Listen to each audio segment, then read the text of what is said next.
What's up, Laker fam? Welcome to Lakers Report by Chat Sports, all things Lakers. I'm your host, Hannah Kulik, aka Laker Han. We've got an awesome show for you guys today because we are going to be discussing next year's roster, and in particular, we are going to be discussing 6 players that the Lakers could sign this offseason with that mid-level exception. So before we get right into it, I just want to quickly update you guys on the 10 free agents that the Lakers have this offseason. So right now they have 5 players that are going to have player options. Those players are Anthony Davis, KCP, Avery Bradley, Rajon Rondo, and JaVale McGee.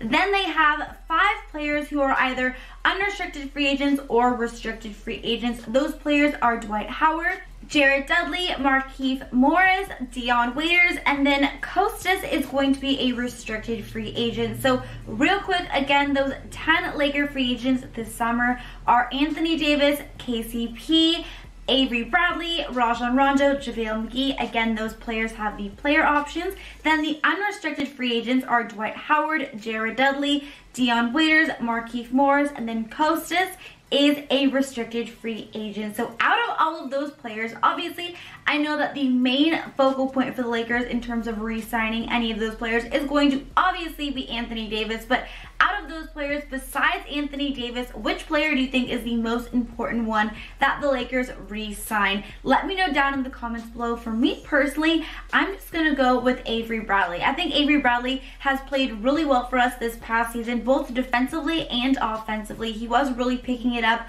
offensively right before the season was suspended, and I think he's brought a ton to this team, which is why the Lakers were one of the best defensive teams this past season. So Avery Bradley, it's got to be my pick, but let me know down in the comments below, besides Anthony Davis, who do you think is the most important signing this summer for the Lakers? Now this offseason, the Lakers have one mid-level exception signing. So what that means is that they have around $5 to $9 million, probably closer to that $5 to $6 million range, where they can go out, offer a most likely veteran player, offer them a 1 to 2 year contract, but they can technically offer them 4 years and increase their salary by 5% each time. So usually these mid-level exception signings go to veteran players who are maybe on the hunt for finding a championship contending team, which we all know our Los Angeles Lakers are. So most likely they are going to be signing a player for about $5-6 million to that mid-level exception, bringing them on for about 1 to 2 years. Player who hopefully would like to come and join this Lakers team and potentially pursue winning an NBA championship. So today I have listed 6 potential signings that the Lakers could end up signing with that mid-level exception. So let's jump right to it. But before we do, I want to make sure that you guys hit that subscribe button down below. Come and join this Lakers Report family. We are so close to 13,000 subscribers here on this Lakers Report channel, and I would love to get to that 13K subscriber goal by the end of this week. So definitely make sure that you hit that subscribe button and come and join this Lakers Report family to keep up with all things purple and gold. We've got the latest breaking news stories weekly. We are doing mailbag Q&As, and we are updating you on all things Los Angeles Lakers. So definitely make sure to subscribe here on Lakers Report. But moving on, let's go to number 1 on our list today of the top 6 mid-level exception signings that the Lakers could sign this offseason. So coming in at number 1 today, we have Marc Gasol. Now Marc Gasol is a player that I actually really like. Now he is 35, so he is a little bit older, but he has had a tremendous career, you guys. And actually, despite his age being 35, he is still having a very big role with his current team, the Toronto Raptors. And the thing that I really like about Marc Gasol, what kind of separates him from the other centers that we currently have on our team right now, like JaVale McGee and Dwight Howard, is that Marc Gasol can actually knock down his three-point shots. This past season for the Raptors, he actually averaged about 40% from three-point range, which is really good, especially when you're a big man like that. And besides, Marc Gasol just has a lot of veteran leadership. He's a savvy veteran. He can really stretch the floor, help the Lakers, of course, with scoring, knocking down those threes. He's also a very good defender and rebounder, as we've seen throughout his entire career. And out of all of the other players that I'm going to be mentioning here today, Marc Gasol is one player who I believe could be a starter on this Lakers championship team. So the other players I'm going to get into are good players, but I think they are more reserve type players, whereas Marc Gasol could really be a starter on this championship contending team. Now moving on to number 2 on our list, we have Kyle Korver. Now Kyle Korver is very old, so he's definitely not my first choice. He has been tied to the Lakers, you know, in recent rumors, especially this year when the Lakers were looking to pick up a three-point shooter, because obviously when you look at Kyle Korver, he is a tremendous three-point shooter, you guys. This past season, he is shooting 41.5% from 3, and when you look at him, I mean, that's really just his main job, is to come in there, stretch the floor, and knock down those threes, which could obviously help the Lakers. However, if I am being more practical, more realistic, like I said, he's older, he's 39, he's going to be 40 next season. He may just be a little bit too past his prime, but still, if the Lakers are looking to add a knockdown three-point shooter with that mid-level exception, then Kyle Korver is definitely a potential candidate there. So before we get into my other potential candidates that the Lakers could use to sign for their mid-level exception, I just want to remind you that this Sunday is Mother's Day, so definitely make sure that you do not skip out on a chance to spoil your mom on their special day. And I am helping you out because one of our sponsors here at Chat Sports, Pro Flowers, is going to be offering you guys 15% off anything that has to do with Mother's Day on their site. They've got chocolates, they've got candies, they've got teddy bears, you name it, they have it, and they are offering us 15% off. So all you have to do is go to chatsports.com/mom. If you want to check out their website, make sure that you spoil your mom on Mother's Day this year. I know for me personally, I already got all my mom her stuff. It is ordered. It'll be delivered on Sunday, so I'm very excited about that. So huge shout out to Pro Flowers for letting us spoil our moms this Mother's Day. Again, all you have to do is go to chatsports.com/mom and get 15% off their entire site. Help spoil your mom this Mother's Day. But moving on, let's talk about our next player here. Number 3 on my list, I have Paul Millsap. Now, obviously, Paul Millsap is a very good player. He's been a really big member of the Denver Nuggets, but for some reason, you know, they're not really most likely, according to reports, looking to re-sign him and give him that big contract. So there have been reports that have been actually single-handedly saying that he is interested in leaving the Nuggets and coming and joining the Lakers.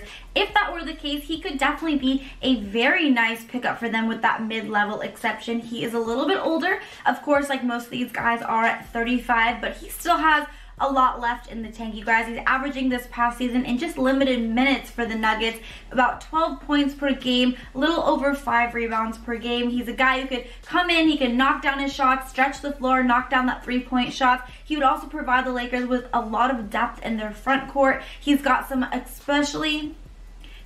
playoff experience. He's a savvy veteran. He's had a great career. So Paul Millsap, for me personally, could be a nice pickup for the Lakers with that mid-level exception. Now, he has had a little bit of struggles with injuries the last few years, but if he's healthy, he would be a great addition to this Lakers team. Again, providing them with a lot of depth in that front court, being able to knock down those shots for them, and of course, just providing some more savvy veteran leadership. Coming in at number 4, I have Jeff Teague. Now, Jeff Teague is a player that I think could really be a great pickup for the Lakers because he is a point guard. The Lakers desperately need a good, solid backup point guard who can come in, provide energy, provide playmaking, provide scoring, and that really is what Jeff Teague can provide if he is healthy, of course. He kind of reminds me a little bit of like a Darren Collison type of player, coming off the bench, providing a lot of energy, playmaking, and of course scoring. This past season, he averaged 11 points per game, a little over 5 assists. He also shot 37% from 3, 82% from the free throw line. So he could really fill a lot of the holes that the Lakers really need to fill this offseason. Like I said, one of the Lakers' biggest Achilles heel this season was the fact that they didn't really have a great playmaking point guard, and a guy could come off reliably and consistently off the bench, provide playmaking and scoring, and that is what Jeff Teague can do, of course, if he is healthy. He has struggled with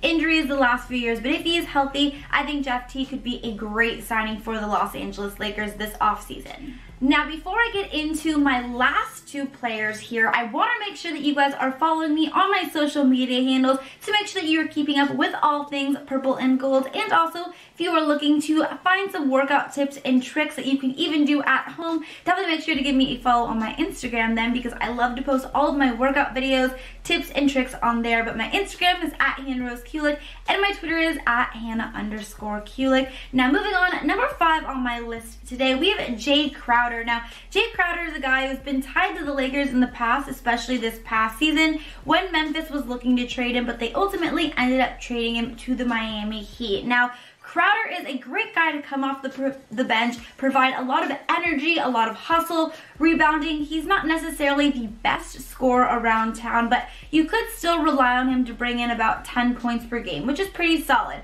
When you look at what Crowder does, though, like I said, it really is bringing that energy, that hustle off the bench. And truly, especially when you're looking at a championship contending team, you can never have too many of those guys who really just come in and do those kind of nitty-gritty things, those things that maybe don't necessarily show up on the stat sheet. That's exactly what Crowder is. So even though the Lakers were not able to trade for him and get him before the trade deadline this season, they may be able to sign him in free agency. So again, he could be a nice little pickup for them, Jae Crowder. And then rounding out my list here today, coming in at number 6, I have Aron Baynes. Now, Aron Baynes, center for the Suns. He doesn't look like much, but he's actually a pretty darn good player, you guys. He's in particular had some games against the Lakers where he looked really good. He's definitely not the biggest name on this list, but he is a very good player, you guys. Definitely a nice player to come off the bench. This past season for the Suns, he averaged 11.5 points per game,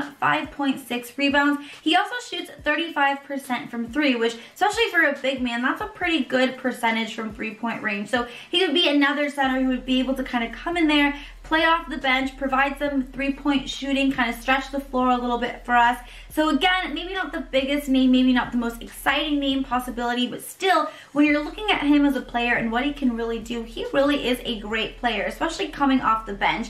And like I said, all of these players, besides Marc Gasol, would be great reserve players. Again, Marc Gasol, like I said, could definitely start on this team, but I am curious, out of all of these players, you know, I just mentioned 6 players the Lakers could potentially sign with that mid-level exception. We talked about Marc Gasol, Kyle Korver, Paul Millsap, Jeff Teague, Jae Crowder, and of course, Aron Baynes. And out of all of those players, I'm just curious, who do you think would be the best pickup for the Lakers this offseason with their mid-level exception? Let me know down in the comments below. Thank you guys so much for watching this video. As always, if you like this video, please don't forget to give it a double thumbs up. And of course, while you're at it, please make sure to subscribe down below to this new Lakers Report channel. We are going to be providing you awesome Lakers coverage all year long, regardless if the season comes back this year or not. We have got everything that has to do with your purple and gold, so definitely make sure to give us a follow. Help us get to that 13,000 subscriber mark by the end of the week, because we are so close.